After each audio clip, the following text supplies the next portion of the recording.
ஆடி தீர்க்க வேண்டியதை ஆடி தீர்க்க வேண்டும், பாடி தீர்க்க வேண்டியதை பாடித்தான் தீர்க்க வேண்டும், எழுதி தீர்க்க வேண்டியதை எழுதித்தான் தீர்க்க வேண்டும், தோண்ட வேண்டிய கணக்கை தோண்டித்தான் தீர்க்க வேண்டும். நாம் தோண்டாத துயரத்திற்கும் சொந்தக்காரர்கள், தோண்டிய பெருமிதத்திற்கும் சொந்தக்காரர்கள்.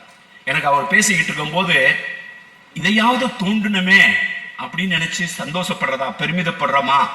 இவ்வளவு சொன்ன அலங்கல் குணத்தெல்லாம் சொல்றாரே, இதெல்லாம் தோண்டாம விட்டுட்டமேன்னு கவலைப்படுறதா அல்லது அழுகிறதான்னு தெரியுது. ஜகார்த்தா எப்படி இருக்குன்னு கூட நான் பார்க்கல. கருப்பா சிவப்பா அந்த நகரம் எப்படி இருக்குன்னு கூட ஏர்போர்ட்ல இருந்து ஏர்போர்ட், ஏர்போர்ட்ல இருந்து ஏர்போர்ட், அந்த அதிகமான்ட்ட இருந்து இந்த பெயர் உங்களுக்கு எப்படி வந்துச்சு?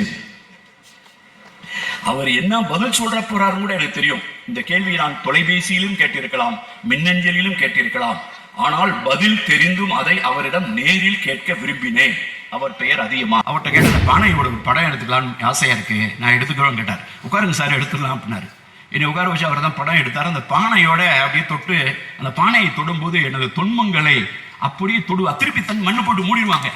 ஒரு ஒரு ஒரு 2500 ஆண்டுகளுக்கு முன்னால் எவ்வளோ என்னுடைய மூதாதையர், நம்முடைய மூதாதையர் யாரோ செஞ்ச பானை, யாரோ சமைச்ச பானை, யாரோ ஏதோ பயன்படுத்திய பானை, இவ்வளவு நாள் இது வெளியில வராம இருந்தது.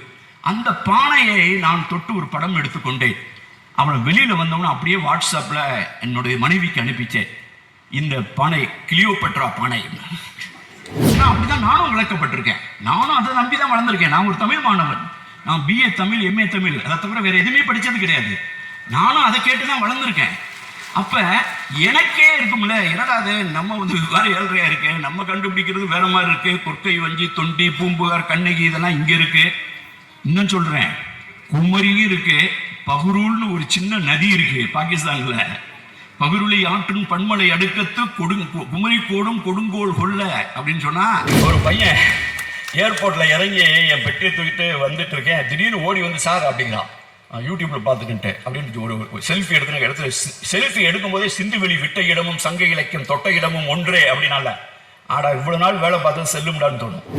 நெல்லிக்கனியை கொடுத்த பெருமையை யார் ஆரம்பிச்சு வச்சது? நீங்களா? சுடர்வெளி தான் சொன்னாங்க. நெல்லிக்கனியை அவர் உண்மைதான், சந்தேகமே கிடையாது. அதையே உளவியல் ரீதியா பார்த்தவங்கலாம் இருக்காங்க. ஏன் அதிகமான ஔவையாருக்கு நெல்லிக்கனியை கொடுத்தாரு. நல்ல வேலை அப்பெல்லாம் நீங்க வாட்ஸ்அப்ல இல்லைன்னா ஏதாவது கதையை கட்டி விட்டுருப்பாங்க. படம், இந்த பானை படத்தை மட்டும் நாங்க எங்க இருந்து வாங்கின நீங்க மயக்கம் போட்டு விழுந்துருவீங்க. ஒரு பாண்டிச்சேரியில இருந்து பானை வாங்குவேன்.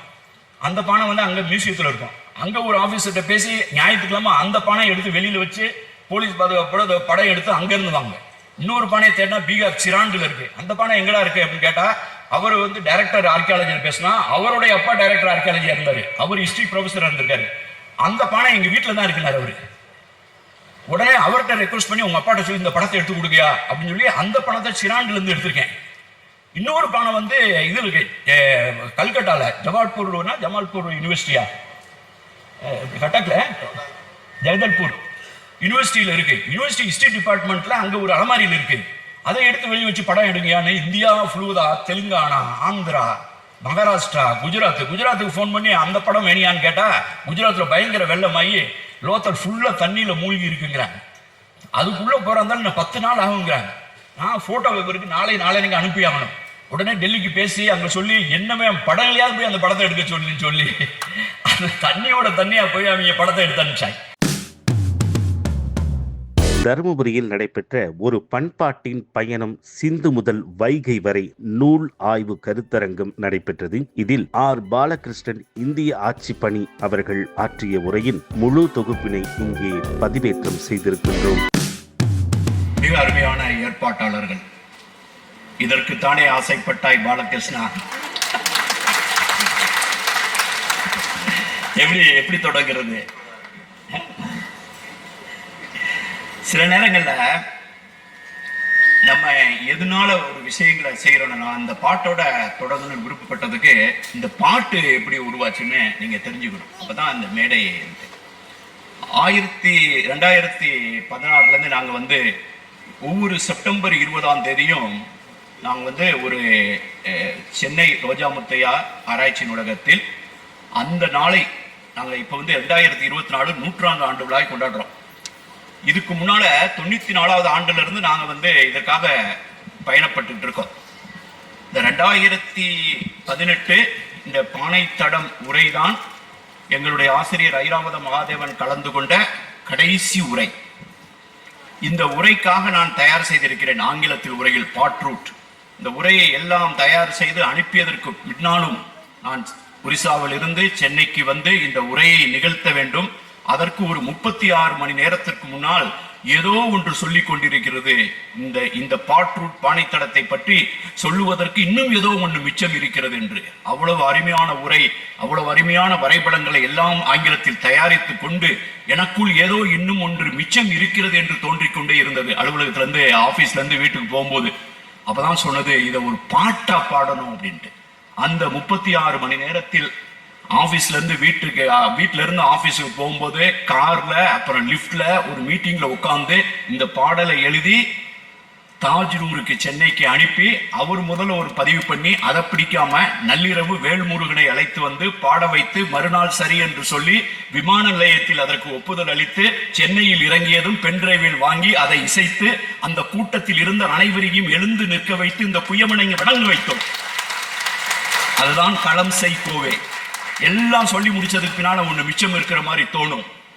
ஆடி தீர்க்க வேண்டியதை ஆடி தீர்க்க வேண்டும், பாடி தீர்க்க வேண்டியதை பாடித்தான் தீர்க்க வேண்டும், எழுதி தீர்க்க வேண்டியதை எழுதித்தான் தீர்க்க வேண்டும், தோண்ட வேண்டிய கணக்கை தோண்டித்தான் தீர்க்க வேண்டும்.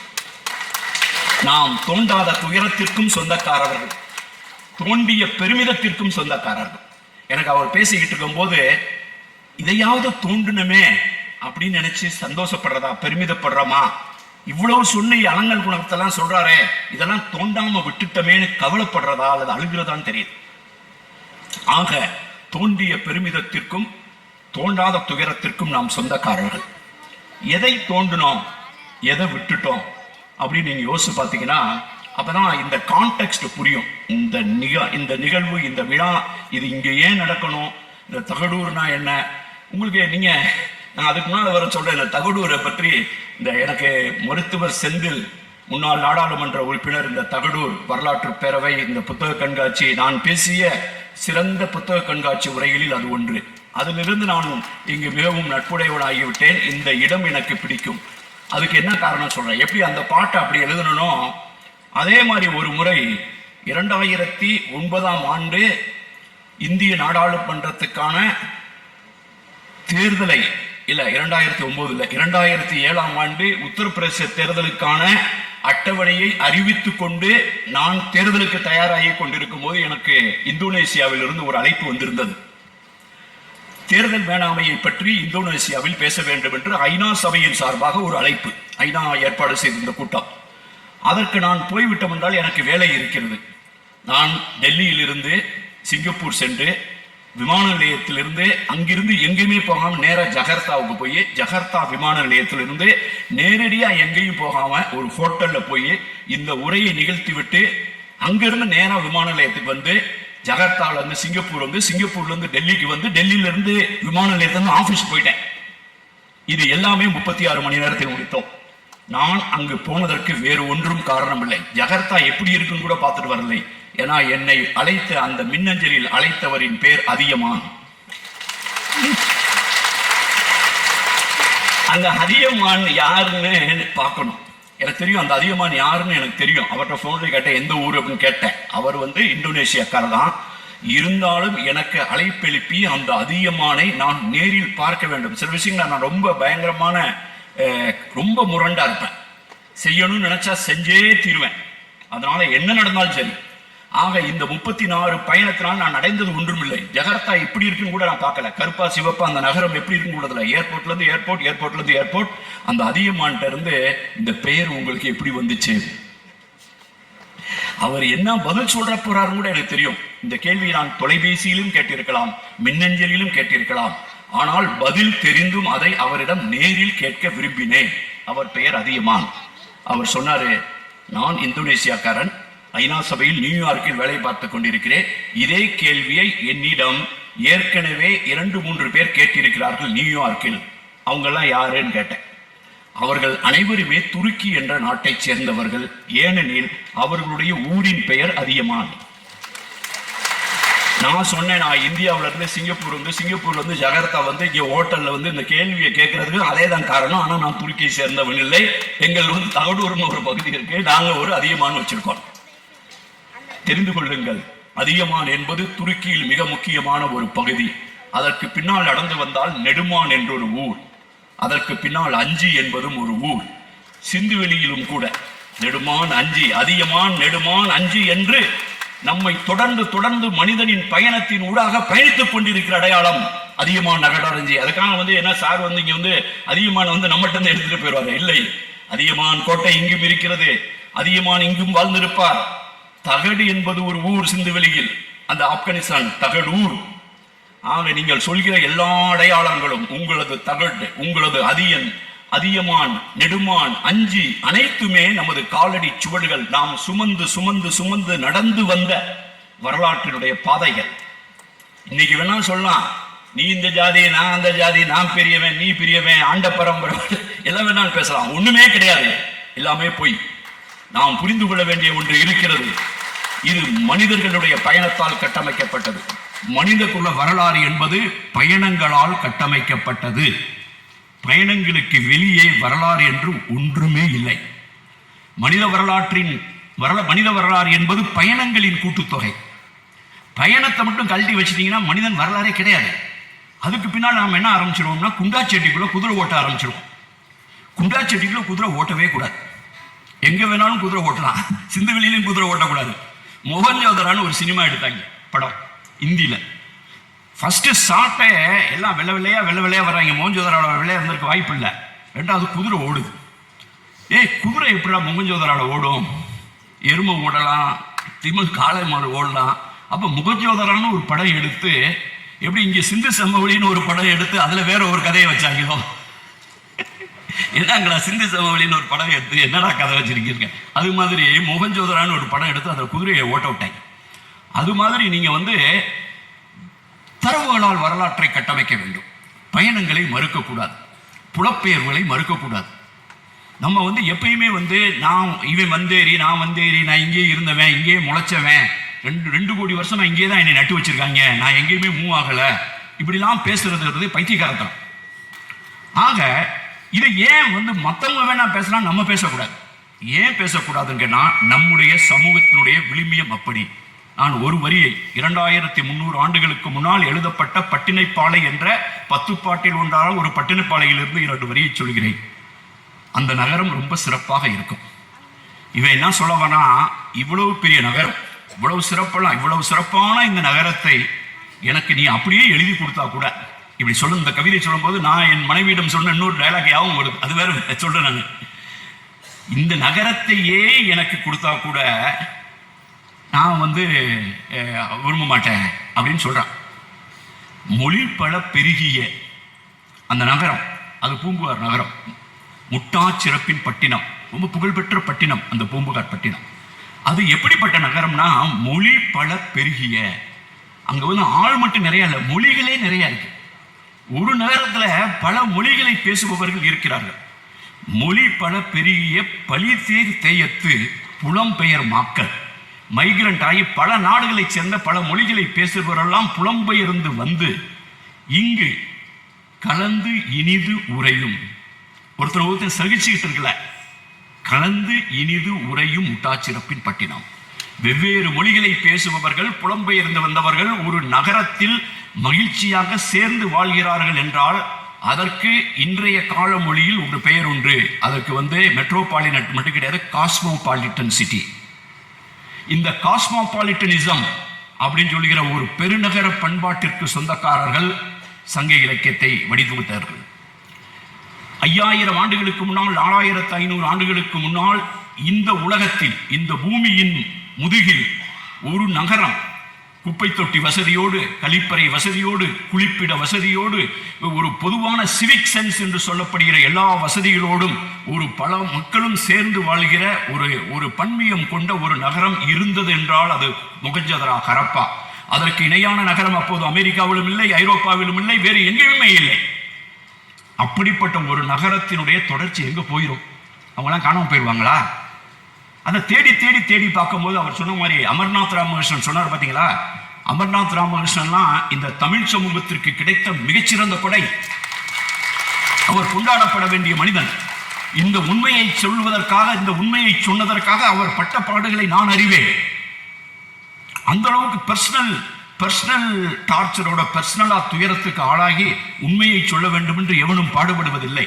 அப்படிப்பட்ட ஒரு ஆகச்சிறந்த தரம் வாய்ந்த ஒரு அகழாய்வை அவர் செய்திருக்கிறார். அவர் சொன்னது மாதிரி என்னுடைய 2016 வந்து சிந்துவெளி பண்பாட்டின் திராவிட அடித்தளம் என்பது அதற்கு முன்னால் வந்த எனது 2 கட்டுரைகளுடைய மொழிபெயர்ப்பு. நானே அதையும் தமிழாக மொழிபெயர்த்தேன். சிந்துவெளி பண்பாட்டின் திராவிட அடித்தளம் தமிழில் முதலாக எழுதப்பட்ட நூல் அல்ல. 2010 கோவை செம்மொழி மாநாட்டில் நான் வாசித்த ஊர் பெயர்கள் பற்றிய ஒரு கட்டுரை. 2012 ரோஜா முத்தையா ரிசர்ச் லைப்ரரியுடைய புல்லட்டின் அதில் பண்ண high west low east dichotomy என்ற ஆங்கில கட்டுரை, 2 கட்டுரைகளை மட்டும் மொழிபெயர்த்து அந்த நூலாக வெளியிட்டிருந்தோம். அந்த நூல் வந்து ஒரு 45 நாட்களுக்கு முன்னால் அந்த ஹரப்பன் அவர் சொன்னது மாதிரி வெறும் அழகன் கூட எனக்கு தெரியும், பொருந்தல் தெரியும், கொடுமணல் தெரியும், நீ கீழடின்னு போட்டு நீங்கள் ஒரு செய்தி வந்திருந்தா கூட நான் ஓடோடி வந்திருக்கவே மாட்டேன். ஹரப்பன் லைக் அப்படிங்கிற அந்த 2 வார்த்தை 4வது நாள் அங்கே இருந்தேன்.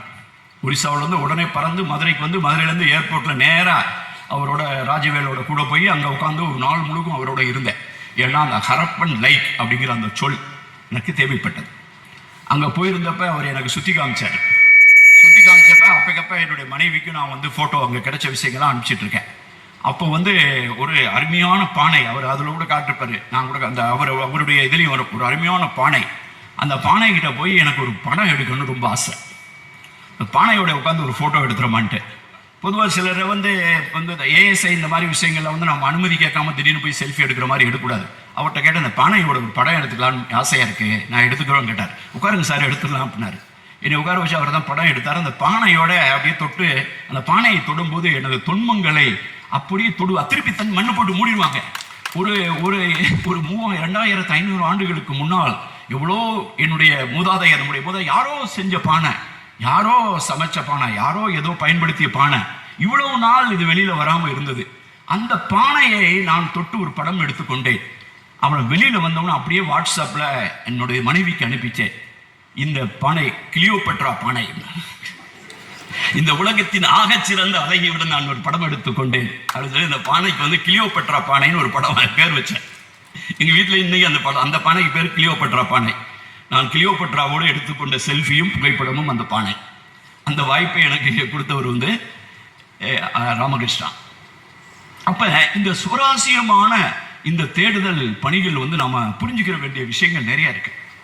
இப்ப இந்த புத்தகம் இவ்வளவு முயன்று எழுதியிருக்கிறோம். அந்த புத்தகம் இதை நீங்க எல்லாம் வரவேற்று இவ்வளவு கொண்டாடுறாங்க. தமிழ் மக்கள், தமிழ் சமூகம் கொண்டாடுகிறது. உள்நாட்டிலும் வெளிநாட்டிலும் எங்கள்கிட்ட பிரதிகளே கிடையாது. அச்சடிக்கு விட்டு போகிறது. அப்படிப்பட்ட ஒரு வரப்பை இந்த புத்தகம் பெற்றுனா இது சொல்வதெல்லாம் எல்லா காலத்திற்குமான உண்மையாக இருக்க வேண்டும் என்ற தேவையே இல்லை. இன்றைய தேதியில் எனது கைகளில் இருக்கக்கூடிய தரவுகளின் அடிப்படையில் இந்த காலகட்டத்தில் இந்த புத்தகத்தை நான் எழுதி செல்கிறேன். நாளை இன்னொரு தரவு இந்த தரவை மாற்றிக்கும் என்றால் அந்த தரவு நிற்கட்டும். அதுவரை தரவுகளே பேசட்டும். தரவுகளால் வரலாறு கட்டமைக்கப்பட வேண்டும். இல்லை என்று கட்டுக்கதைகளால் வரலாறு கட்டமைக்கப்படும். இதான் choice is very very clear. If somebody says that I have found the ultimate truth of the history, he is talking nonsense. He is not speaking truth. அப்ப நான் சொல்றது வந்து இன்னைக்கு தேதிக்கு, அதான் அந்த புத்தகத்தை நீங்க பாத்தீங்கன்னா எங்கேயுமே வந்து so far we conclude, இதனால் நாங்க அனௌன்ஸ் பண்றோம்னு எங்கேயுமே இருக்காது. It looks, it may be probable, இருக்கலாம், இருக்கக்கூடும், தோன்றுகிறது. நிறைய பேர் கேட்கிறாங்க, இவ்வளவு அடுக்கடுக்கா தரவுகளை வச்சுட்டு கடைசியில் கூட ஏன் சார் வந்து இதுதான் உண்மைன்னு சொல்ல மாட்டீங்கன்னா, இதுதான் உண்மை என்பது உண்மை அல்ல. ஏன்னா தோன்றது ஒரு 20 வருஷத்துக்கு முன்னால கீழடி நமக்கு தெரியுமா? 1924க்கு முன்னால இந்த ஜான் மார்சல் அப்படிங்கிற ஒரு ஆள் வந்து இதை வந்து அனௌன்ஸ் பண்ணாம இருந்தா அப்படி ஒண்ணு இருந்தது நமக்கு தெரியுமா? இந்த இந்திய நாட்டில் அசோகர் என்று ஒரு பேரரசன் வாழ்ந்தான் என்பதே இந்திய மக்களுக்கு தெரியாது. பிரின்சப் என்று ஒரு ஒரு ஆய்வாளர் வந்து இந்த அசோகன் பிராமி எல்லாம் ஸ்டடி பண்ணி அசோகர் என்று ஒருவர் இருப்பதை சொல்லி இருக்காவிட்டால் அசோகனே நமக்கு தெரியாது. சிந்துவெளி நாகரிகம் நமக்கு தெரிஞ்சிருக்காது. அப்ப நமக்கு தெரிஞ்சதை வச்சுதான் நம்ம வந்து ஓட்டிக்கிட்டே இருப்போம். ஆக அறிந்தது. இப்போ வந்து நீங்க போய் பார்த்தீங்கன்னா ஒன்று வந்து நோன் டு அன்னோன், தெரிந்ததிலிருந்து தெரிந்ததற்கு அப்படின்னு ஒரு ரூட். இது வந்து ஒரு நோக்கம். தெரிந்ததிலிருந்து தெரிந்ததற்கு, தெரிந்ததிலிருந்து தெரியாததற்கு, ஃப்ரம் நோன் டு நோன் அப்படின்னு ஒன்று, ஃப்ரம் நோன் டு அன்னோன். மூணாவது வந்து ஃப்ரம் அன்னோன் டு அன்னோன், தெரியாததிலிருந்து தெரியாததற்கு. ஒரு வகையில் பார்த்தா இந்திய வரலாற்றுக்கான தேடல், உண்மையான வரலாற்றுக்கான தேடல் ஒரு காலகட்டம் வரையில் தெரியாததிலிருந்து தெரியாததற்கான தேடலாகவே இருந்திருக்கிறது. இப்போதாவது பரவாயில்லை, தெரிந்ததிலிருந்து தெரியாததற்கு முயற்சி செய்து கொண்டிருக்கிறோம். இதான் வித்தியாசம். இந்த known to unknown and unknown to known. இப்ப நம்ம சொல்ற தரவு, இந்த தரவு வந்து ஏற்றுக்கொள்ளப்பட வேண்டிய தரவா? இந்த ஏற்றுக்கொள்ளப்பட வேண்டிய தரவாங்கிறத வந்து முதலில் தீர்ப்பளிக்க வேண்டியது நம்முடைய மனசாட்சி, ஒரு ஆய்வாளருடைய மனசாட்சி. நான் பேசும் மேடையில், நான் வாசிக்கும் கவியரங்கில் கடைசியாக ஓயும் கைதட்டல் என்னுடையதுதான். அதே நேரத்தில் நான் எனது ஆய்வில், எனது இலக்கியத்தில் நான் ஒரு தவறு இழைக்கும் போது எனது முதுகில் விழுகிற முதல் அடியும் எனது அடிதான். ஏனென்றால் நானே எனது தவறுகளுக்கும் சரிகளுக்கும் சான்றாக, சாட்சியமாக நிற்கிறேன். அப்படின்னு இருக்கும்போது உங்கள்கிட்ட வந்து பேசுறதுக்கு முன்னால நான் 5 வருஷம் 10 வருஷம் 15 வருஷம் வீட்டில் கேட்பாங்க, இதெல்லாம் ஏன் சொல்ல மாட்டீங்கன்னு. கொற்கை வஞ்சி தொண்டி வளாகம் நான் அதை கண்டுபிடித்து ஒரு 8 வருஷத்துக்கு பின்னால் தான் கோயம்புத்தூர்ல வந்து சொன்னேன். அதுக்கு முன்னால நான் பேசுவது சரிதானா என்பதை சந்தேகிக்க வேண்டிய தேவை இருக்கிறது. ஒரு இடப்பெயர், ஒரு கொத்தாயிர இடப்பெயர் இன்னொரு இடத்துக்கு பெயர்ந்து போகுமா?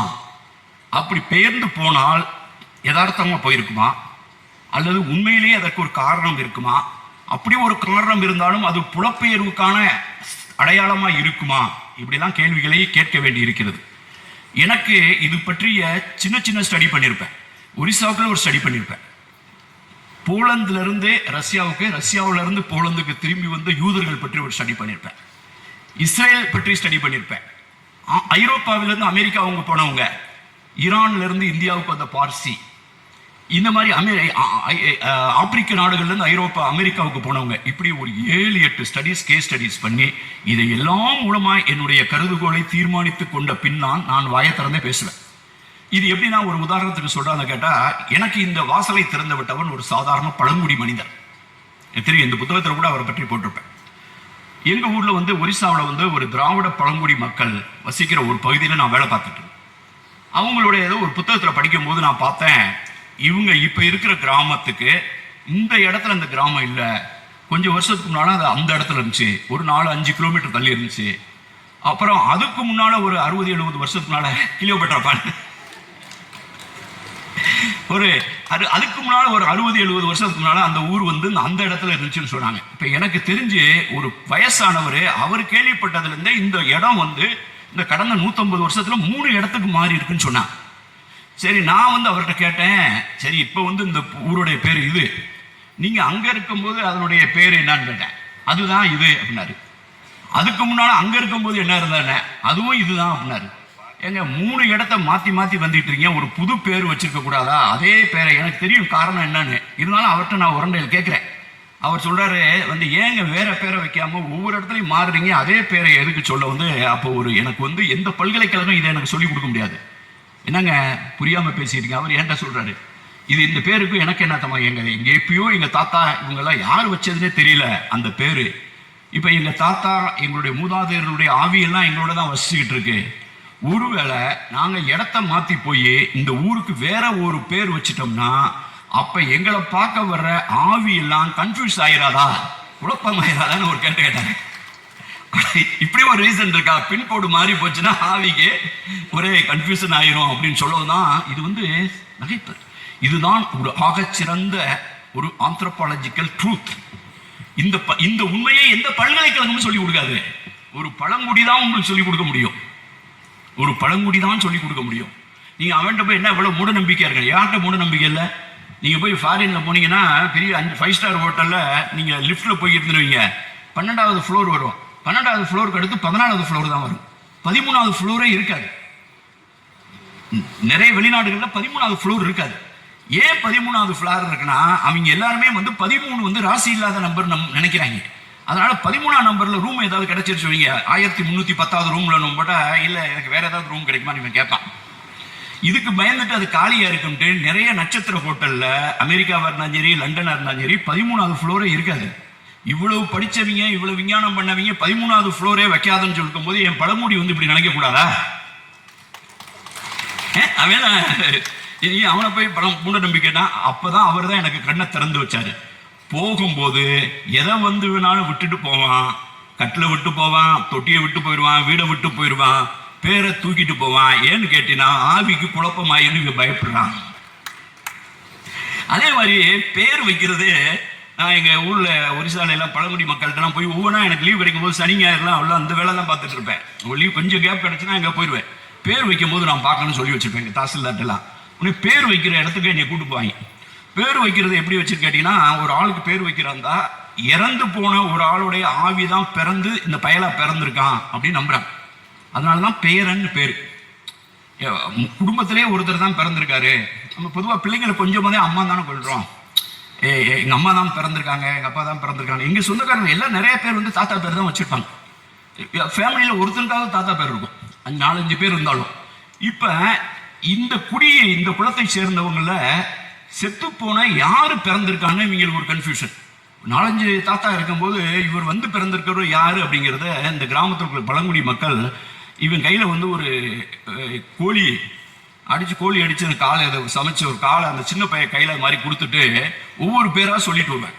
ஒவ்வொரு பேரா சொல்லிட்டு வரும்போது எவன் பேரை சொல்ல எந்த தாத்தா பேரை சொல்லும் போது பிள்ளை கையை அடிச்சோ அவர் தான் பிறந்திருக்காருன்னு முடிவு பண்ணி அவர் பேரை வச்சு விட்டுருவாங்க. ஆக பெயர் என்பது பெயரன். இந்த பெயர் வந்து பெயர்ந்து போகுது. அதனாலதான் நன்னன் செய் நன்னன், நன்னன் செய் நன்னன், நன்னனின் மகனாகிய நன்னன். அதான் பெயர் விளங்க ஒளிர நிறுத்தல், பெயரன் பெயர்த்தி, பெயர் தாங்குதல், பெயரை காப்பாற்றுபவன். ஆக குடும்ப பெயர், வீட்டு பெயர், தனி மனிதன் பெயர், இந்த வகை. அதனாலதான் ஆதன் இன்று வரை நம்மோடு உயிரோடு இருக்கிறான்.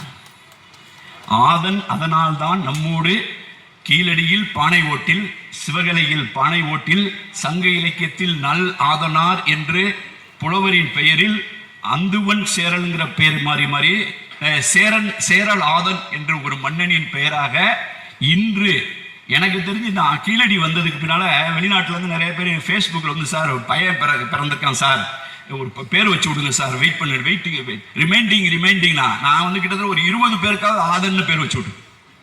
ஆஸ்திரேலியாவில் அமெரிக்காவில் ஆதன்கிற பேர் தொடர்ந்து எப்படி இந்த கண்ணகி இன்னும் 27,000 பேர் இருக்கு நாங்கள் கண்டுபிடிச்சோமோ அது மாதிரி இன்னும் வரிசை என்ன ஆதன்கிற பெயர் புதுப்பிக்கப்படும். இப்படிப்பட்ட ஒரு மரபு தொடர்ச்சியை நாம் தாங்கி கொண்டிருக்கிறோம். இதுல பிரச்சனை என்ன ஆகுதுன்னு கேட்டீங்கன்னா, இந்த மாதிரி புத்தகங்கள் எழுதுறதுல ஏன்னா நான் இவ்வளவு இந்த வரவேற்பை நான் எதிர்பார்க்கவே இல்லை. எங்க வீட்டுல இதெல்லாம் பெரிய அணுகுண்டெல்லாம் என்கிட்ட இருக்கு. எங்க வீட்டுல சொல்லாங்க 2 பிள்ளை கல்யாணம்லாம் பண்ணனால இதை பத்தி பேசுங்க, இப்ப எல்லாம் பேசாதெல்லாம் சொல்லி வச்சிருந்தாங்க. அது ஒரு பேர் ராமாயணத்தை பத்தி ஒரு பெரிய ஸ்டடி பண்ணி இன்னும் பப்ளிஷே பண்ணல, கார்டோகிராஃபி ஆஃப் ராமாயணம். அதெல்லாம் எழுதுனா அவ்வளவுதான், இன்னும் கொஞ்ச நாள் போட்டோம். இந்த புத்தகமே அப்படியே ஒத்தி போயிட்டு இருந்தது. இதுல என்ன கேட்டீங்கன்னா, நீங்க நிறைய பேருடைய பகைமையை சம்பாதிப்பீங்க. பகைமைன்னு கேட்டீங்கன்னா, அவங்க பிடிக்கிறத நம்ம எழுத முடியாதுல்ல. இவர் ஒருத்தர் இருக்காரு, இவரை சந்தோஷப்படுத்துறக்கா நான் எழுதிட்டு இருக்கேன், எனக்கு நிறைவு. இந்த புத்தகத்தினுடைய பயன் என்ன கேட்டீங்கன்னா, யாருக்கு என்னவோ என் வாழ்க்கையை நிறைவுடையதாக்கியது இந்த நூல். நான் எனது நிறைவை நோக்கி நான் பயணித்துக் கொண்டிருக்கிறேன், எனது நிறைவை நோக்கி பயணித்துக் கொண்டிருக்கிறேன். இந்த நிறைவுல வந்து யாரையாவது திருப்திப்படுத்துறதுக்கு ஆசைப்பட்டேன்னு வைங்க, அவ்வளவுதான். என்கிட்ட வந்து எவ்வளவு யோசிச்சிருப்பேன். நான் படிக்கும்போது எல்லாரும் வந்து நம்மெல்லாம் லெமுரியா கண்டத்துல இருந்து வந்தோம். இங்கே மதுரையில் வந்து ஒரு உலகத்தமிழ் மாநாடு நடந்தது. அந்த ஒளிப்பட காட்சி கூட எங்கள்கிட்ட இருக்கு, ரோஜா முத்தியா லைப்ரரியில். அதில் வந்து குமரி கண்டம்னு ஒரு படம் வருது. அதை வந்து நீலகண்டன், சங்கர், இந்த சினிமாவில் இருந்தவங்களாம் எம்ஜிஆர் பேரில் அவங்களாம் தான் இயக்கியிருக்காங்க. அதில் ஃபர்ஸ்ட் சீன்லேயே வந்து நளினி வந்து ஒரு டான்ஸ் ஆடுவாங்க, நடிகை நளினி. அவங்க டான்ஸ் ஆடிட்டு இருக்கும்போது திடீர்னு ஒருத்தர் ஓடி வருவார், மன்னா மன்னா நமது வந்து கடல்கோள் வந்து கொண்டு இருக்கிறது மன்னா அப்படின்னார். உடனே இவர் வந்து சொல்ல, கடல்கோள் வந்து விட்டதா, புலவர்களே நீங்கள் எல்லாம் உங்களது பாடல்களை கவிதைகளை எடுத்துக்கொள்ளுங்கள் அப்படின்னு எல்லாரும் ஓடுவாங்க. இது சினிமாவை பார்க்கறதுக்கு நல்லா இருக்கும். ஆனால் இதை ஒரு சயின்டிஃபிக் ட்ரூத்தா நம்ம லெமுரியா கண்டம் அப்படின்னு பேசும்போது, ஏன்னா அப்படிதான் நானும் விளக்கப்பட்டிருக்கேன், நானும் அதை நம்பி தான் வளர்ந்துருக்கேன். நான் ஒரு தமிழ் மாணவன், நான் BA தமிழ், MA தமிழ், அதை தவிர வேற எதுவுமே படித்தது கிடையாது. நானும் அதை கேட்டு தான் வளர்ந்துருக்கேன். அப்ப எனக்கே இருக்கும்ல, என்னடா அது நம்ம வந்து வேற ஏழ்றையா இருக்கு, நம்ம கண்டுபிடிக்கிறது வேற மாதிரி இருக்கு, கொற்கை, வஞ்சி, தொண்டி, பூம்புகார், கண்ணகி இதெல்லாம் இங்க இருக்கு. இன்னும் சொல்றேன், குமரியும் இருக்கு, பகுரூல்னு ஒரு சின்ன நதி இருக்கு பாகிஸ்தான்ல. பகுருளி ஆற்றின் பன்மலை அடுக்கத்து குமரி கோடும் கொடுங்கோல் கொல்ல அப்படின்னு சொன்னா, அந்த சுனாமி மாதிரியான ஒரு இன்சிடென்ட். கொடுங்கோல் கொல்லனா என்ன, ஒரு சுனாமி மாதிரி நம்ம கண் எதிரிலே சுனாமி நடந்துச்சு. இலங்கையில் எவ்வளவு பேர் பாதிக்கப்பட்டாங்க, தமிழ்நாட்டில் எத்தனை பேர் பாதிக்கப்பட்டாங்க, இந்தோனேசியாவில் எத்தனை பேர் பாதிக்கப்பட்டாங்க, அந்தமான்ல எவ்வளவு பேர் பாதிக்கப்பட்டாங்க. நம் கண் முன்னால் நடந்த ஒரு கடற்கோள் சுனாமி. அந்த மாதிரியான ஒரு சுனாமி நடக்கும்போது இவ்வளவு நாகரிகமாகி இவ்வளவு விஞ்ஞானம் வளர்ந்ததுக்கு பின்னாலே ஆயிரக்கணக்கான பேர்கள் அழிந்தார்கள், ஊர்கள் அழிந்தன என்றால் 5000, 7000, 8000 வருஷத்துக்கு முன்னால அப்படி ஒரு சுனாமி வந்ததுன்னா அதுல ஊரும் ஒரு மலையும் எல்லாரும் மூட்டையை கட்டிட்டு வந்துட்டாங்கன்னா என் மலையை காணோம். அவன் என்ன சொல்லுவான், புதுசா ஒரு இடத்துக்கு வந்தவன இங்க இருந்த மலையை வேற இடத்துக்கு வந்துட்டான், என் மலை போச்சு, நான் நேசிச்ச இந்த ஆறு போச்சு, அப்ப குமரி கோடும் கொடுங்கடல் கொல்ல போயிருச்சு, நான் புது இடத்துக்கு வந்திருக்கேன். இதுதான் நினைவலை. அவன் எங்கேயாவது சொன்னானா, நான் தொலைச்சது வந்து ஒரு பெரிய கான்டினென்ட், அதனுடைய சதுர கிலோமீட்டர் இவ்வளவு இருந்தது. குமரி கண்டம் எங்கேயுமே யாருமே எழுதவே இல்லை. குமரி கோடு, கோடுனா திருச்செங்கோடு மாதிரி ஒரு மலை, குமரி கோடு. பகுருளி ஆறு, ஒரு ஆறு, ஒரு மலை.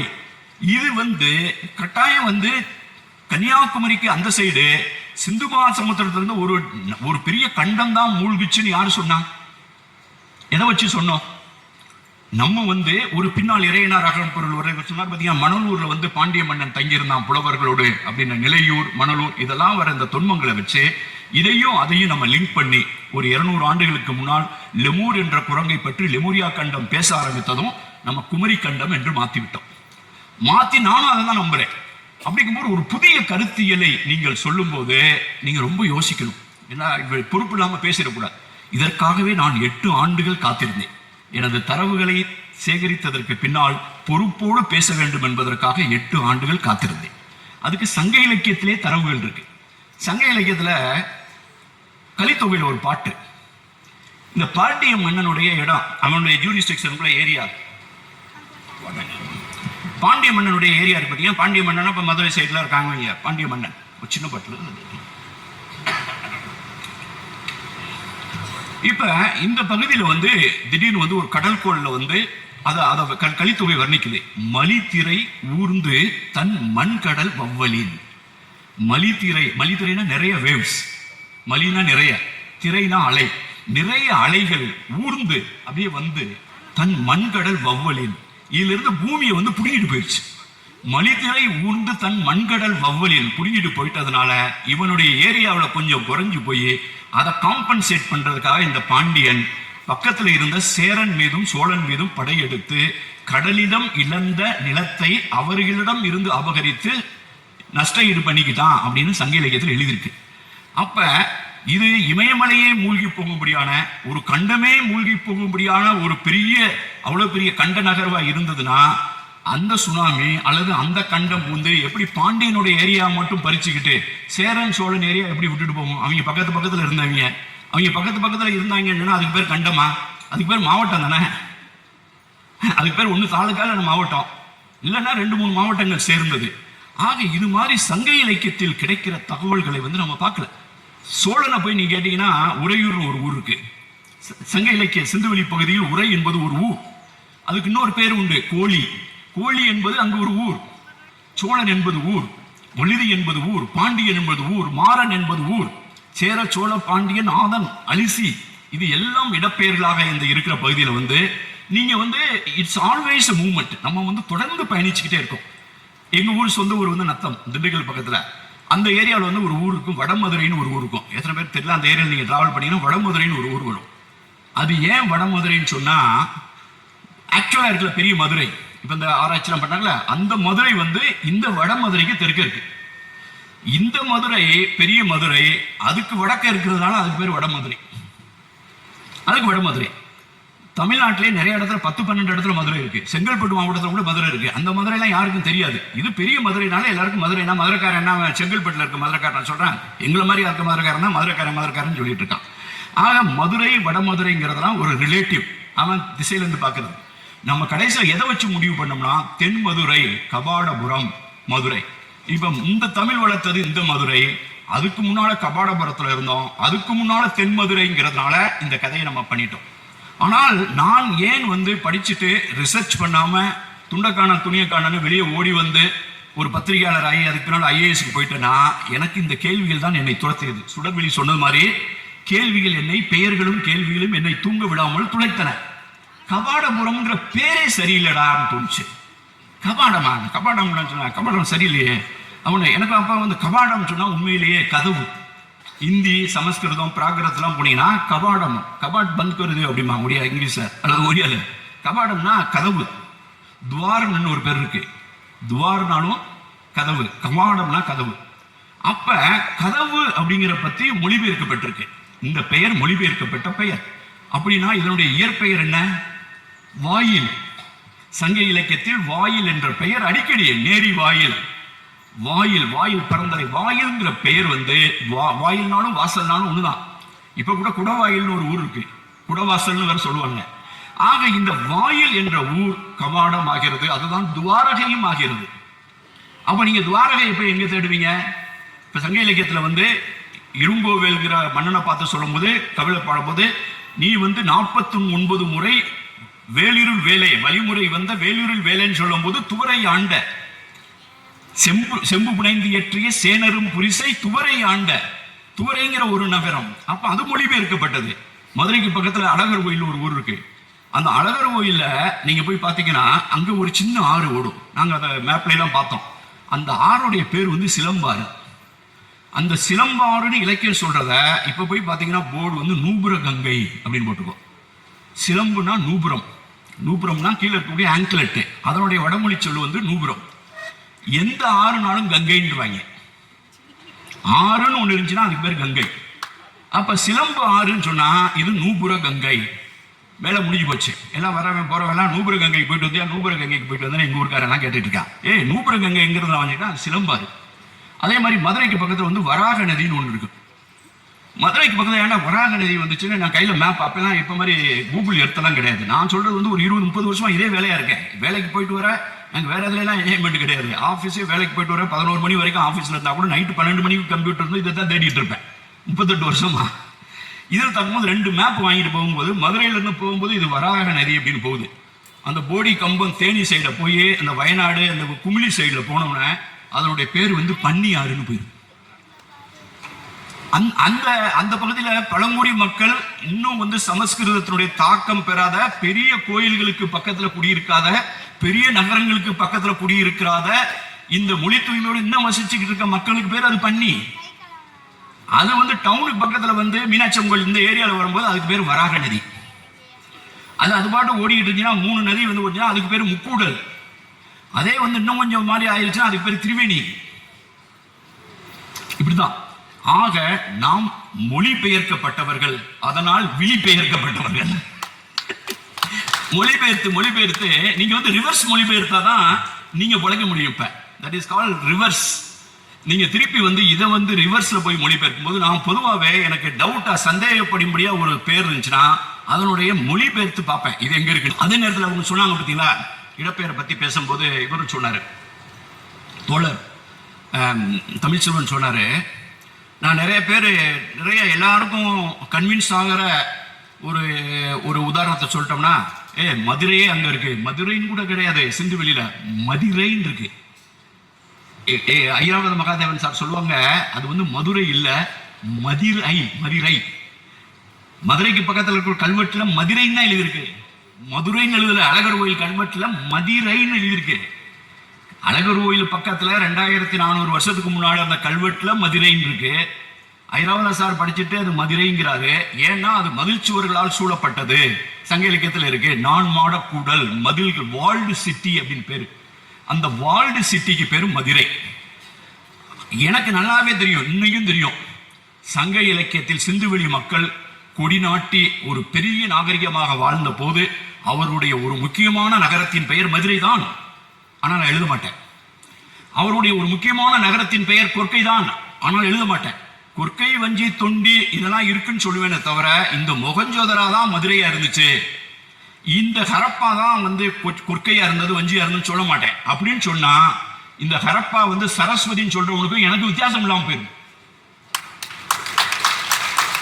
என்னை கேட்டீங்கன்னா, நான் இந்த புத்தகத்தில் எழுதியிருக்கக்கூடிய ஒவ்வொரு பக்கத்தையும், ஒவ்வொரு பத்தியையும், ஒவ்வொரு வரியையும் எந்த அரங்கிலும், உலகத்தின் எந்த மூலையிலும் நான் I am ready to defend it.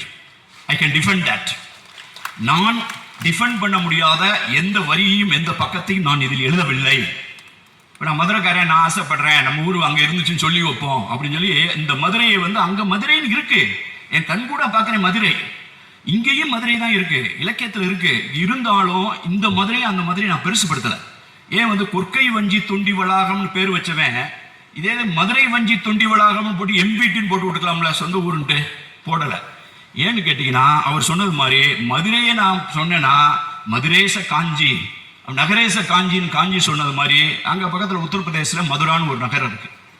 அப்புறம் நம்ம ஊரால் மதுரா நகரின் தமிழ் சங்கம்னு ஒரு சினிமா பாட்டு கூட வந்துச்சு. அப்போ மதுரா நகரின் தமிழ் சங்கத்தில் போய் அது மிக்ஸ் ஆயிடுது. ஆக நான் மிக்ஸே ஆகாதது எனக்கு தேவை. கொற்கை உனக்கு தெரியுமா? கொற்கைன்னு கேள்விப்பட்டதில்ல. அப்பப்போ வஞ்சி தெரியுமா? உனக்கு தெரியாது. தொண்டி தெரியுமா? தெரியாது. இப்போ உனக்கு தெரியாதான் எனக்கு தேவை.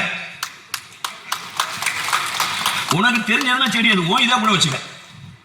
உனக்கு தெரியாதெல்லாம் சங்க இலக்கியத்துல இருக்கு, அது அங்கே இருக்கு, இங்கே இருக்கு. ஒன்று நீ உன் காரணத்தை கொண்டு வா, இல்லைன்னா ஏன் காரணத்தை கொண்டு வர.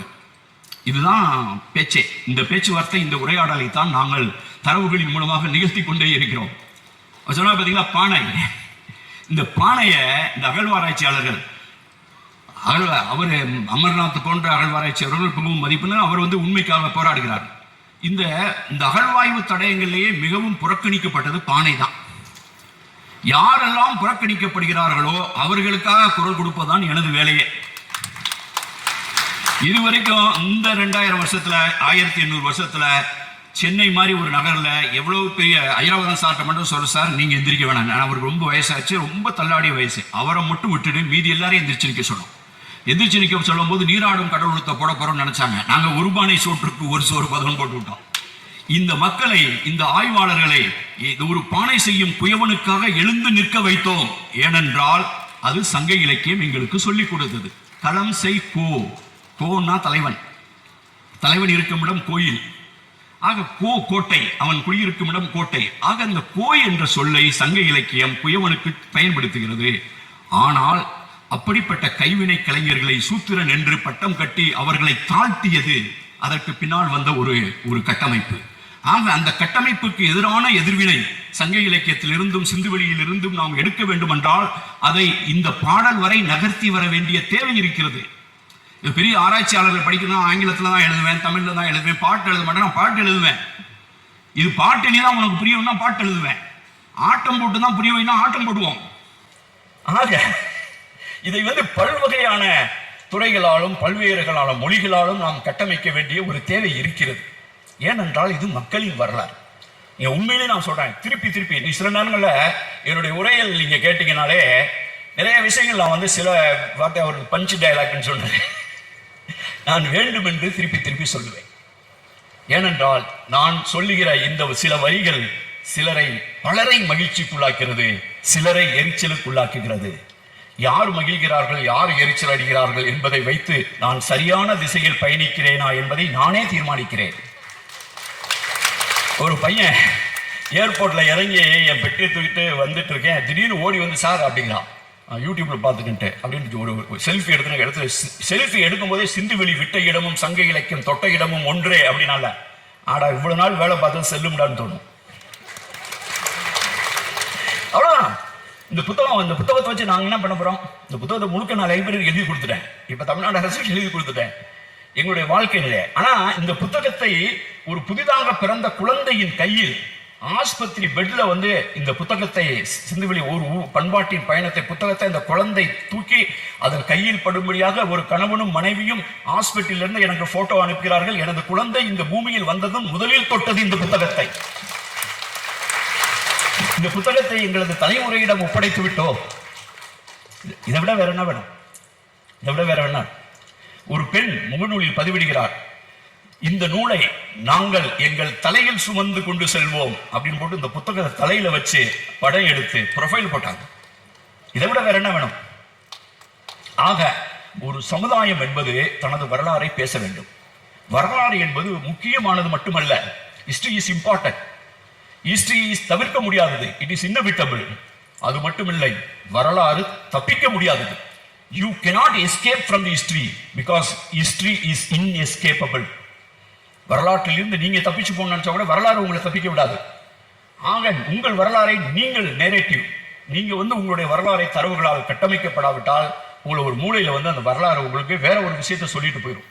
ஆனால் நான் நேற்று முன்தினம் பேரூரில் அடிகளார் முன்னில் பேசும்போது கூட நான் சொன்னேன், முன்பு எப்போதும் இருந்ததை விட நான் மிகவும் நம்பிக்கையோடு இருக்கிறேன்.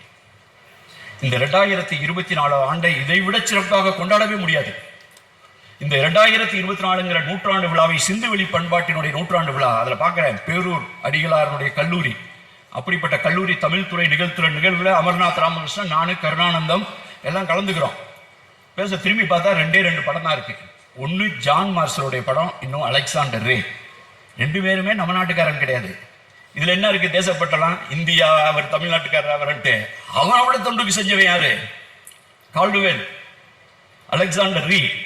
இந்த ஜான் மார்ஷல் இந்த சிந்துவெளி பண்பாட்டை சொல்லி இருக்காவிட்டால் இந்த நாட்டினுடைய பண்பாட்டிற்கும் வரலாற்றுக்கும் முகவரி கிடையாது. அப்படிப்பட்ட தொண்டு செஞ்சு யாரா இருந்தாங்க என்ன? ஆக அதை தான் நமக்கு சொல்லி கொடுத்துருக்கு. சங்க இலக்கியம் சொல்லி கொடுத்த சங்க இலக்கியத்தை படிச்சுட்டு போய் எனக்கு பாடத்துல வச்சிருக்காங்கன்னா, யாதும் ஊரே யாவரும் கேளீர், யாதும் ஊரே யாவரும் கேளீர்னா, யாதும் ஊரே யாவரும் கேளீர்னா என்ன? யாதும் ஊரே. நான் இப்போ ஒரிசாவில் இருக்கேன், ஒரியாவில் பேசுறேன், உரிய உலக மொழி மாநாட்டை நடத்திட்டு அதே கையோட சேர்ந்திருக்கேன். அப்ப என்ன குறைஞ்சு போச்சு? யாதும் ஊரே யாவரும் கேளீர், எல்லாரும் சொந்தக்காரங்க. அதை தான் பட்டினப்பாளி சொல்லுது. இதே நீங்க உங்க ஊர்ல நீங்க காலையில பேசும்போது நெல்லிக்கனியை கொடுத்த பெருமையை யார் ஆரம்பிச்சு வச்சது? நீங்களா? சுடர்வழி தான் சொன்னாங்க. நெல்லிக்கனியை அவர் உண்மைதான், சந்தேகமே கிடையாது. அதையே உளவியல் ரீதியா பார்த்தவங்கலாம் இருக்காங்க. ஏன் அதிகமான் ஔவையாருக்கு நெல்லிக்கனியை கொடுத்தாரு. நல்ல வேலை அப்பெல்லாம் நீங்க வாட்ஸ்அப்லாம் இல்லை, இல்லைன்னா ஏதாவது கதையை கட்டி விட்டுருப்பாங்க. அவர் தமிழ் நான் வாழாட்டினா கூட சங்க இலக்கியத்தில் ஒரு கான்செப்ட் உண்டு. ஒரு மன்னன் அவங்க ஒரு குறுநில மன்னன். எனக்கு அந்த மன்னனுடைய பேர் problem you can see that. அவன் என்ன சொல்றான்னா, பசிப்பினி மருத்துவன் இல்லம் அப்படின்னு ஒருத்தன் இருக்கான். அவன் பேர் பன்னன். பன்னன்கிறவன் ஒரு குடிநிலை, சும்மா அந்த ஊருடைய ஒரு ஜமீன்தார், ஊர்க்காரன், அந்த ஊர் தலைவர். இதை எழுதுறவன் ஒரு மன்னன். அவன் எழுதுறான், இந்த பன்னன்கிறவன் வர்றவன் போறவனுக்கெல்லாம் பசிச்சுன்னு வந்தா அவன் வீட்டுக்கு போனா சோறு கிடைச்சிருச்சு. அதனால அவனுடைய வீட்டுக்கு அவன் ஒரு பேர் வைக்கிறான், பசிப்பினி மருத்துவன் இல்லம்.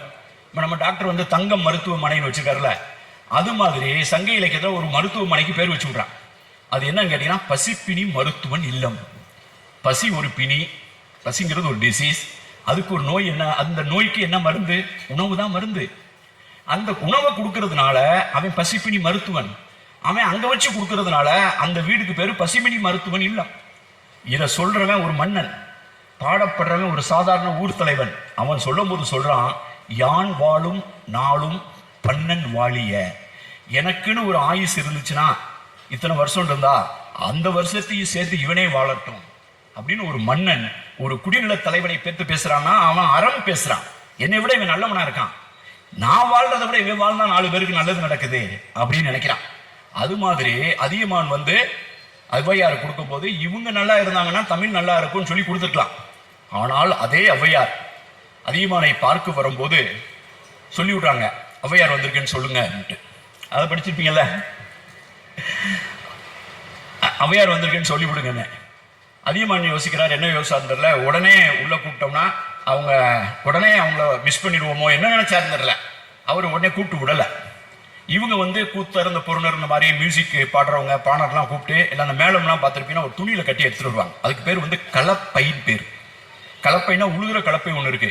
இந்த மாதிரியான வாசிக்கிற களங்கள் இருக்குல்ல, அந்த களங்களை வைக்கிறதுக்கு பேரும் கலப்பை அப்படின்னு சங்க இலக்கியம் சொல்லுது. அவங்க சொல்றாங்க, அந்த கலப்பையை வச்சுட்டு இவங்க எல்லாம் மியூசிக்கோட வெயிட் பண்ணிட்டு இருக்கு, அதிகமான் கூப்பிடுவாருன்னு நினைக்கும் போது லேட்டா உடனே பளிச்சுன ஔவையார் கோவம் வந்துருது. அவங்க சொல்றாங்க, வாயில் காப்போட பார்த்து வாயிலோனே வாயிலோயினை. சங்கை தமிழ் இலக்கிய வரலாற்றில் வாயில் கார்போனை அழைத்து பேசிய 2 குரல் உண்டு. 2 குரலுமே பெண்ணின் குரல். சிலப்பதிகாரத்தில் வாயிலோய வாயிலோய அப்படின்னு சொல்லி கேட் கீப்பர். ஏன்னா கவர்மெண்ட்னா கேட் கீப்பிங் தான். கவர்மெண்ட்ல வந்து நீங்க நிர்வாகம் பாருங்க, ஜவாலி மாதிரி எல்லாம் போட்டுட்டு அந்த நிக்கிறதா அவர் தான் கவர்மெண்ட். அவர் சொல்லாம ஃபைல் எல்லாம் மூவ் ஆகாது, எடுத்து வைக்கிறான் தான். அப்ப இந்த ஆட்சி உரிமையினுடைய அதிகாரமாக இருக்கக்கூடிய அந்த கேட் கீப்பரை பார்த்து கேள்வி கேட்ட பெண்களை படைத்த இலக்கியம் சங்க இலக்கியம். இந்த அம்மா சொல்றாங்க, அவையார் சொல்றாங்க, வாயுலோயோ வாயுலோய. இந்த அதிகமானுக்கு தான் என்னைய தெரியாதா? ஏற்கனவே அறிமுகமானவன் தானே, எனக்கு தான் அதிகமான தெரியாதா? தகவல் சொல்லி விட்டு இன்னும் கூப்பிடல, எங்களுக்கு நேரமாகுது, நாங்க வந்து we cannot wait for unlimited time.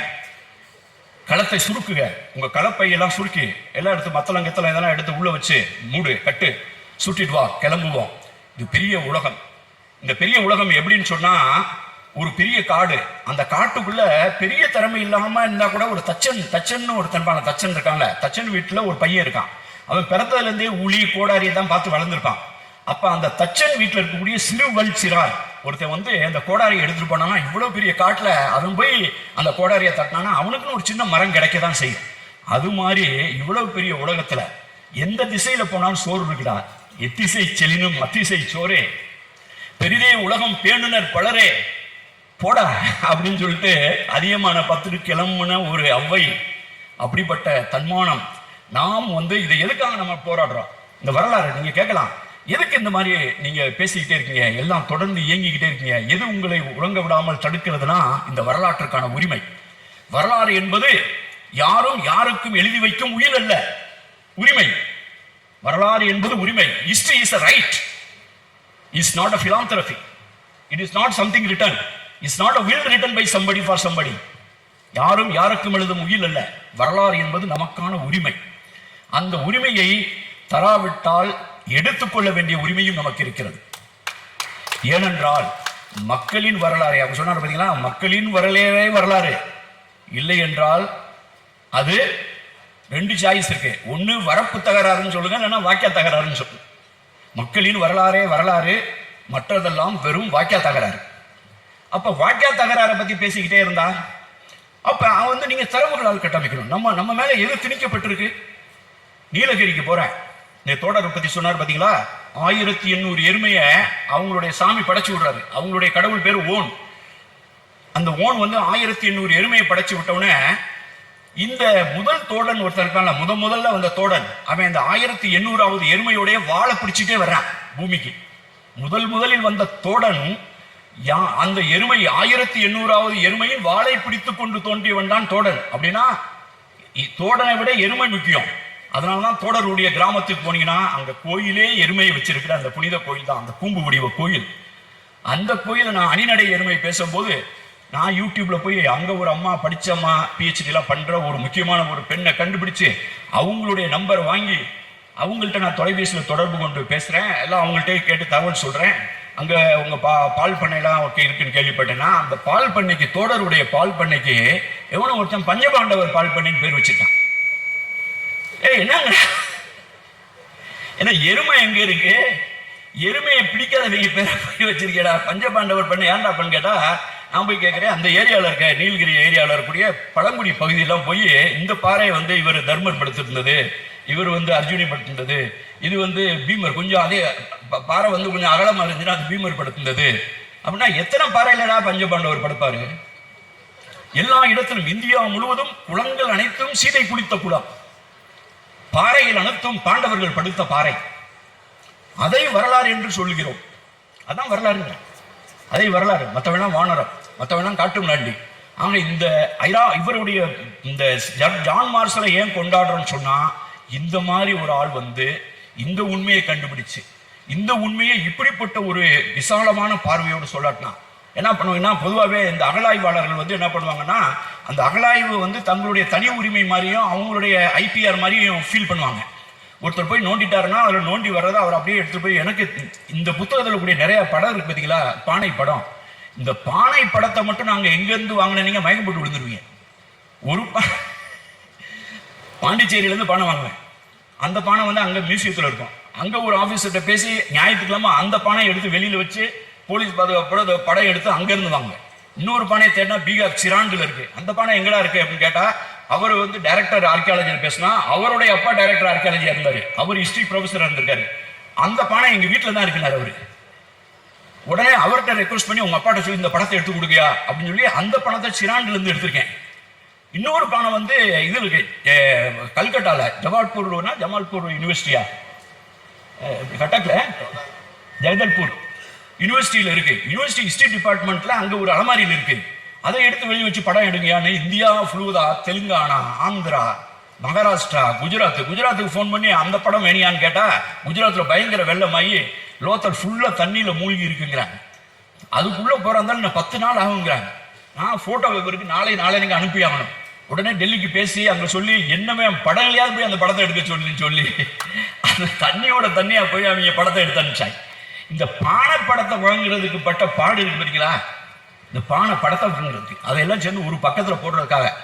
ஆக இந்த பானை தோண்டின பானைனா அப்படியே அவருடைய சொந்த உரிமை மாதிரி, அவருடைய உரிமை மாதிரி அப்படி போய் வச்சிருவாங்க. வச்சுட்டு அதை பாட்டுக்கு என்னன்னு கேட்டீங்கன்னா அது வெளி உலகத்துக்கு வராது. நீங்க இந்த பானை வந்து இந்தியாவுடைய கருப்பு சிவப்பு பானை எல்லாமே ரெண்டு பக்கத்துல ஒரு புகைப்படத்துல இருக்குன்னு சொன்னா இந்த புத்தகத்துல தான். இது 20 இடத்துல இருந்துச்சு. அந்த 20 இடத்துல இருந்தது ஒரு இடத்துல ஒண்ணு வைக்கணும்ல. இதை எந்த பல்கலைக்கழகம் செய்ய போகிறது? அங்கதான் நாங்க வந்து வேறுபட்டு நிற்கிறோம். ஏனென்றால் இதை நாங்கள் உணர்கிறோம். இதை வரலாற்று கடமை. கொஞ்ச நாள் கூட இருக்கோம், கூட இல்லை, அதெல்லாம் குறைஞ்சு அதெல்லாம் ஒண்ணும் கிடையாது. கடைசியில் என்னத்தை விட்டுட்டு போறோங்கிறதா. ஆக இந்த வரலாறு நமக்கு என்ற உரிமை என்ற புரிதல் இதை தேடி பார்க்கும்போது இந்த உண்மை எங்கோ உறங்கிக் கொண்டே இருக்கிறது. சர்வசாதாரணமாக பேசுறாங்க. நான் முந்தானாலும் சொன்னேன், மகாபாரத ஏஜ் அப்படின்னு ஒண்ணு. நீங்க ஹிஸ்டரியை புரட்டி பாருங்க. ஹிஸ்டரியை புரட்டி பார்த்தீங்கன்னா 1924 ஜான் மார்ஷல் அறிவிச்சு 1.5 மாசத்துல ஒரு வங்காளி சொல்றாரு, இந்த நாகரிகம் ஆரியர் வருகைக்கு முற்பட்ட நாகரிகம், ஆரியர் அல்லாத நாகரிகம், அநேகமாக இது திராவிட குடும்பத்தைச் சேர்ந்த நாகரிகம். இதற்கான சான்றுகள் நாங்க ஒன்றும் புதுசாக கண்டுபிடிச்சிடல. 1924 ஒரு பெங்காலி ஜான் மார்ஷல் அறிக்கை வந்து 45வது நாள்ல மாடர்ன் ரிவ்யூல எழுதி போன ஒரு பேராவை தான் இன்னைக்கு பிடிச்சு தூங்கிட்டு இருக்கோம். அந்த பேராவினுடைய உண்மை அவர் சொல்றாரு, இதற்கான உண்மைகள் அங்கு கிடைக்கக்கூடும் அப்படின்னு. அந்த டீம்ல ஜான் மார்ஷல் அறிவிச்சதுக்கு பின்னால ஜான் மார்ஷல் போறாரு. அந்த டீம்ல ஒருத்தர் இருக்கார், KN தீட்சித் அப்படின்னு. அந்த KN தீட்சித்ங்கிற வந்து ஆர்கியாலஜிக்கல் சர்வே ஆஃப் இந்தியாவுடைய தலைவர் ஆகிறார், டிஜி. அவர் வந்து சென்னைக்கு வர்றார், சென்னை பல்கலைக்கழகத்தில். 1935 அவர் உரை நிகழ்கிறது. அப்ப சொல்றாரு, அவர் அப்பதான் மொஹஞ்சதாரோ ஹரப்பா பார்த்துட்டு வந்திருக்காரு. அப்பதான் காம்பே அப்படிங்கிற ஏரியாலாம் குஜராத் பகுதியில் புதிய தரவுகள்லாம் கிடைக்குது. அப்ப ஹரப்பா வந்து குஜராத்துக்கு அதிகமா கிடைக்க ஆரம்பிக்கவும் அவர் மனசு எப்படி போகுது, இந்த கடற்கரையை ஒட்டி இருக்கிறவங்க, நான் சொன்ன பாருங்க லாஜிக், சிம்பிள் லாஜிக், இது பெரிய கம்பச்சித்திரம்லாம் கிடையாது. கடல்ல இருந்தவன் கடல் சுற்றியே தான் போவான், மலையில தெரிஞ்சவன் மலையை சுற்றியே தான் போவான், ஒரு மலையில இருந்து இன்னொரு மலைக்கு போவான். இதை நான் எப்படி எத்தனை எல்லாம் கண்டுபிடிச்சவங்க. சில்கான்னு ஒரு லேக் இருக்கு ஒரிசாவில், சில்கான்னு ஒரு லேக் இருக்கு, அது ஒரு ஏரி. ஆப்பிரிக்காவில் சில்கா ஒரு ஏரி, சாடுல ஒரு ஏரி, பெருநாட்டில் ஒரு ஏரி. இந்த ஏரி மக்கள் எங்கெல்லாம் போனார்களோ இந்த பெரிய ஏரிகளுக்கு சில்கா என்ற பெயரை எடுத்து சொன்னார்கள். அதற்கருகே பார்பரா என்ற ஒரு காடு இருக்கும் அப்படின்னு தேடி போறேன். அது அப்படியே வருது. கொனார்க் என்ற ஒரு இடம் இருந்தால் அதுக்கு பக்கத்தில் இந்த ஊர் இருக்கும். அது மாதிரி சந்திரபாகா என்ற ஒரு நதி இருந்தால் அங்கு ஒரு சூரியன் கோயில் இருக்கும். இதையெல்லாம் தேடி கண்டுபிடிக்கும் போது இவங்க கொண்டு வந்தது எதை வச்சுரா சொல்றாரு சாட்டர்ஜி அப்படின்னு பார்க்கும்போது எல்லாருமே அதை பூசி முழுகிட்டாங்க. இவர் என்ன சொல்றாரு, 1935 நீங்க தோண்ட வேண்டிய இடம் திருநெல்வேலி ஜில்லாங்கிறார். யாரு? KN தீட்சித். எந்த வருஷத்துல? 1935. எங்க?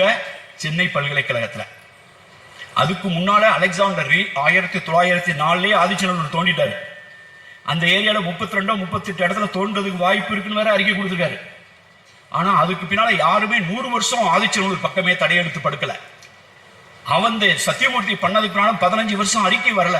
முத்தாளங்குறிச்சி காமராஜ் வந்து கோர்ட்டுக்கு போறார். ஆக 1935 மதுரை பக்கமும் திருநெல்வேலி பக்கமும் தோண்ட வேண்டும் என்று KN தீட்சித் சொல்லி சென்றதற்கு பின்னாலும் 100 வருடமாக 80 வருடமாக எத்தனையோ பேர் அங்கேயும் இங்கேயும் நோண்டிருக்காங்க. எத்தனையோ பேர் முனைவர் பட்டம் வாங்கியிருக்காங்க, எத்தனையோ பேர் எல்லா புத்தகமும் போட்டாங்க, எத்தனையோ வரலாற்று துறைகள் தொடங்கப்பட்டிருக்கின்றன. ஆனால் யாரும் அவர் சொன்ன மாதிரி தோண்டவே இல்லை. ஏனென்று சொன்னால் நான் நாம் எல்லாம் குண்டாச்செட்டிக்குள் குதிரையை ஓட்டுகிறோம். குண்டாச்செட்டிக்குள்ள குதிரை ஓட்டுறாங்க என்னன்னு கேட்டீங்கன்னா, instead of having a wider perspective, நீங்க ஒய்டர் ஒரு மாவட்டத்துக்காரனே இன்னொரு மாவட்டத்துக்காரனுடைய பெருமையை சகிச்சுக்கிற முடியல. நான் வந்து இந்த புத்தகத்துக்கு வந்து சிந்து முதல் வைகை வரை அப்படின்னு சொல்லுவோம். என்கிட்ட 2-3 பேராக சொல்லிருக்காங்க, சார் சிந்து முதல் இப்ப நான் கலந்துக்கிற மீட்டிங்லாம் சிந்து முதல் பொருணை வரைன்னு. எனக்கு சிந்து முதல் தகடூர் வரைனாலும் ஓகே, சிந்து முதல் காவேரி வரைனாலும் ஓகே, சிந்து முதல் வைகை வரைனாலும் ஓகே, பொருணை வரைனாலும் ஓகே, குமரி வரைனாலும் ஓகே. நீ கொண்டு போய் என்னை லெமூரியால விடாம இருந்தா, அல்லது கொண்டு போய் வேற எங்கேயாவது லக்னோல விடாம இருந்தீங்கன்னா, அல்லது வேற ஏதாவது கோயில் பக்கத்துல போய் என்னை விட்டுறாம இருக்கிற வரைக்கும் இந்த ஏரியாவில் நீ எந்த பேரை சொன்னாலும் எனக்கு அது உண்மைதான். ஆக வந்து இந்த மாவட்டம் அந்த மாவட்டம். நானா ஒரு தடவை வேள்பாரி புத்தகம் வெளியிட்டார் அந்த சென்னையில. ஆனந்தோட நீங்க பேசுறீங்களா? நானும் பேசினேன். இன்றைய முதல்வரும் அப்ப கலந்துட்டாரு. அதெல்லாம் அரசெல்லாம் வர்றதுக்கு முன்னால அப்ப நான் ஒண்ணு சொன்னேன். அந்த புத்தகத்துல வேள்பாரி புத்தகத்துல பரம்பு மலை அப்படிங்கறத ஐடென்டிஃபை பண்ணிருப்பாங்க. ஒரு மேப் போட்டிருப்பாங்க. அந்த தமிழ்நாட்டு மேப்பை அப்படியே ரெண்டா பொழந்தது மாதிரி மேல இருந்து கீழே வரைக்கும் ஒரு குச்சி கடப்பாறை மாதிரி ஒண்ணு போகும். அந்த கடப்பாறையை மாதிரி நேர நீட்டி அதுல வந்து குறுக்க வந்து பரம்பு மலைன்னு எழுதியிருப்பாங்க. இது இப்படி இருக்கிற வாய்ப்பு இல்லை அப்படின்னு கேட்டா, எங்க ஊர் பக்கம் திருச்சியில இருந்து எங்க ஊருக்கு மதுரைக்கு போற பாதையில பிரான்மலைன்னு ஒரு ஊர் இருக்கு. அந்த பிரான்மலை கிட்ட போகும்போது பஸ்ல சொன்னாங்க, இதுதான் பரம்பு மலை பாரியோடைய அப்படின்னு பிரான்மலை காட்டுவாங்க. என்னடா அது சங்க இலக்கியத்தை சொன்ன பரம்பு மலை என்ன, உழவர் உலாதான 4 வகை பயன் உடைத்தே கிழங்கு தேனு, இது மொட்டைப்பாறையா இருக்கு, இதை போய் பிரான்மலை போய் பரம்பு மலை பாரிங்கிறாங்களே அப்படின்ட்டு நானா நினைச்சுக்குவேன் அப்பயே. இப்ப வந்து என்னன்னு கேட்டீங்கன்னா, வேள்பாரி ரொம்ப ஃபேமஸ் ஆயிட்டதுனால ஒவ்வொரு ஊருக்காரனும் நம்ம ஏரியா வழியா பரம்பு போகுதா அப்படின்னு ஒரு டவுட். கொல்லிமலை வழியா லேசா டச் பண்ணி, ஜவ்வாது வழியா டச் பண்ணி, அப்படியே வால்பாறையை டச் பண்ணி விட்டு, அப்புறம் கோயம்புத்தூரை டச் பண்ணி விட்டு, அப்புறம் மதுரைக்காரங்க வரைக்கும் போய், அப்புறம் அந்த சாத்தூர் கோயில்பட்டி வரைக்கும் போய், தென்காசி வரைக்கும் கோர்த்து விட்டா எல்லாரும் ரைட்டு, அவர் வந்து பரம்பு நம்ம பக்கத்துல இருக்காரு பாரின்னு. உண்மை என்னன்னு கேட்டீங்கன்னா, பாரி, ஊரி, காரி, பேகன் இப்படி சொல்ல கடையெழு வள்ளல்கள் 7 பேருடைய பேருமே சிந்து வெளியில் மலைப்பகுதிகளில் ஊர் பெயர்கள். இதுக்கு என்ன பண்ண போறீங்க? இங்க இருந்து ரிவர்ஸ்ல போயிட்டு வந்துட்டாரா? நம்ம புரிஞ்சுக்க வேண்டியது ஒரே ஒண்ணுதான். வரலாறை எப்படி பார்க்கணும்னு சொன்னா,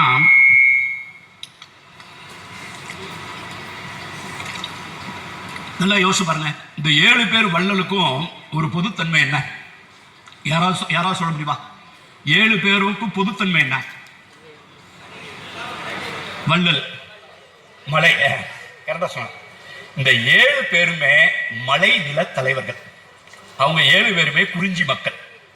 அவன் குறிஞ்சி மக்கள் வந்து மலை மக்கள் மொத்தம் எப்பயுமே வஞ்சகம் இல்லாத. நான் மலை மக்களோடு வாழ்ந்திருக்கேன். நீங்க நகரத்தில் இருக்கக்கூடிய பயமோ அச்சமோ பீதியோ எதுவுமே இருக்காது. மலை மக்கள் யதார்த்தமானவர்கள். அவர் இருக்கிறத கொடுத்துருவாங்க.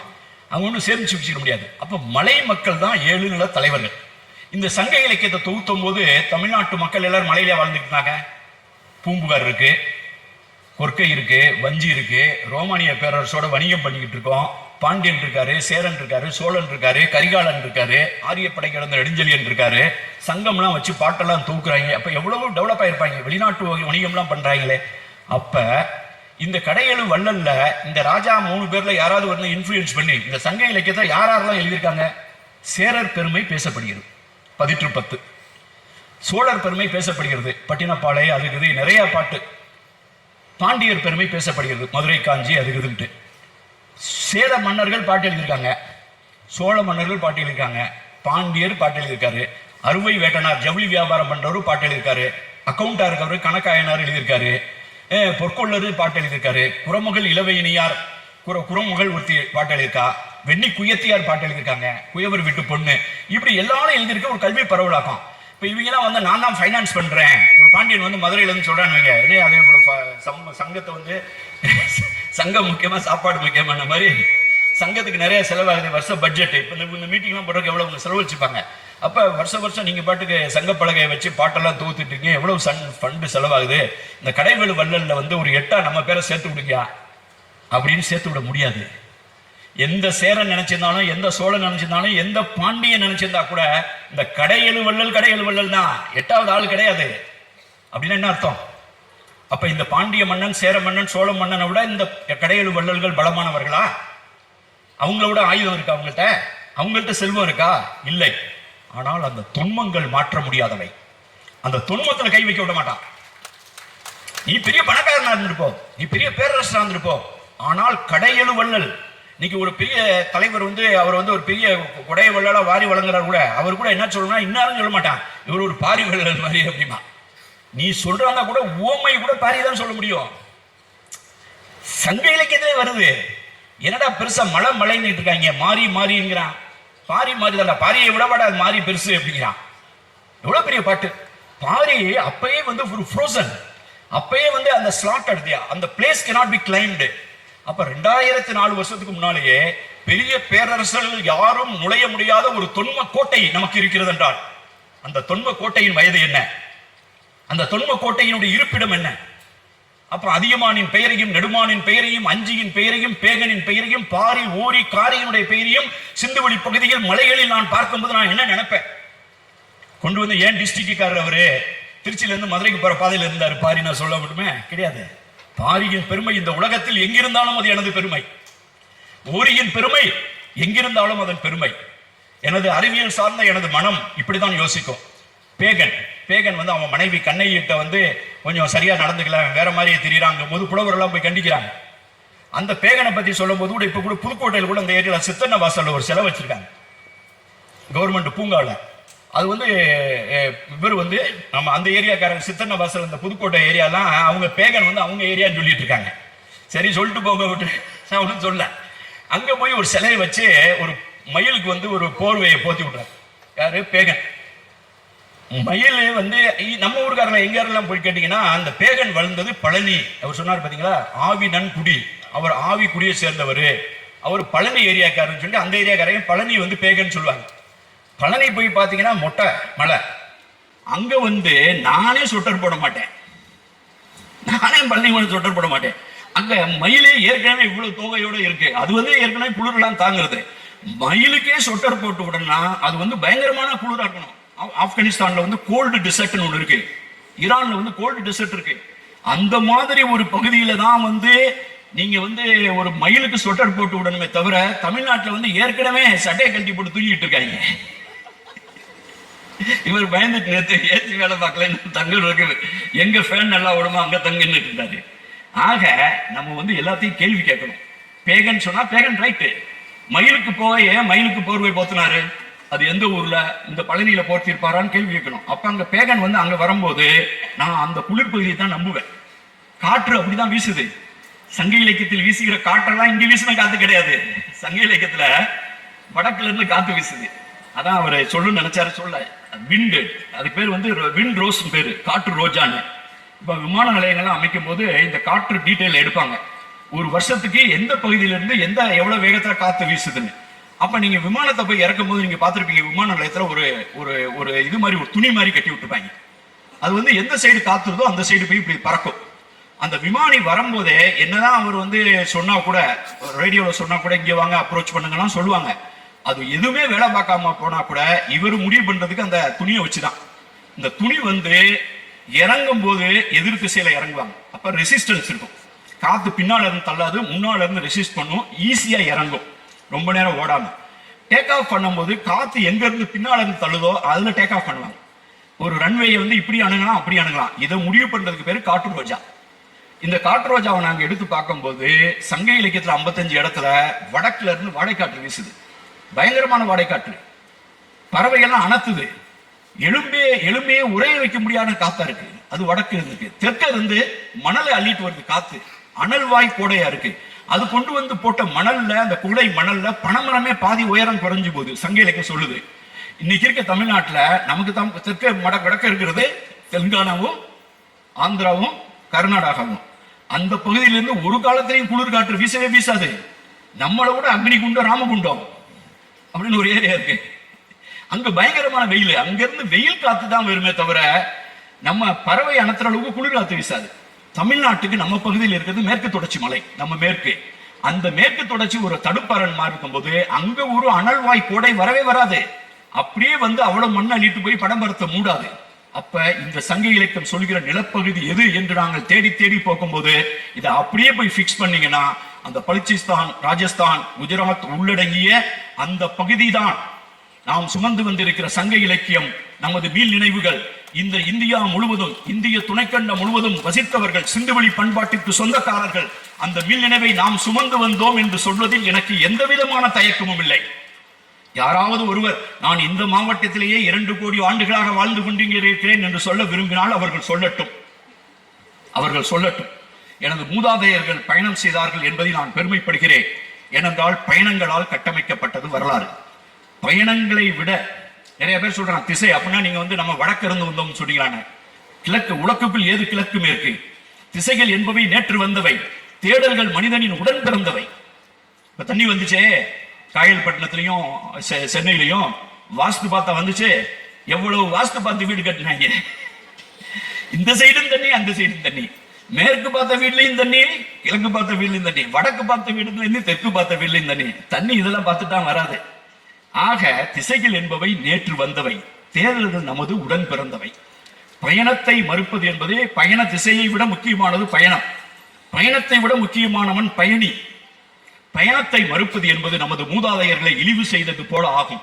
இன்னைக்கு வர டிஎன்ஏ ரிசல்ட்லாம் ஆப்பிரிக்காவில இருந்து யாரு எப்ப வந்தாங்க, எந்த வந்தாங்க, தென்னிந்திய தொல் மூதாதையர் யாரு, ancient ancestral south Indian ANI எங்க மீட் பண்ணாங்க, ஒய் குரோமோசோம் எப்படி வந்தது, மைக்ரோகாண்ட்ரியல் டிஎன்ஏ எங்க மீட் பண்ணுச்சு, இந்த மாதிரி இந்த திராவிடியன் கின்ஷிப், இந்த கல்யாண உறவு முறைகளுக்கும் இதுக்குள்ள தொடர்புகள்லாம் தொடர்ந்து ஆராய்ச்சிகள் செய்து கொண்டு வருகின்றன. ஆக அறிவியல் ரீதியில் சொல்றதா இந்த வரலாறு இது மிகச்சரியான ஆண்டு. இந்த 2024 என்னுடைய 30 நாள் களைப்பை போக்கும் வகையில் அப்படியே அறத்தூக்கத்துல தான் உட்கார்ந்துருந்தேன். அதையெல்லாம் மீறி இந்த நீங்க அதுவும் இளம் மாணவியர்களுடைய இந்த அரங்கு நிறைந்த இதுல இது உரையாற்றுவதை நான் பெருமையாக நினைக்கிறேன்.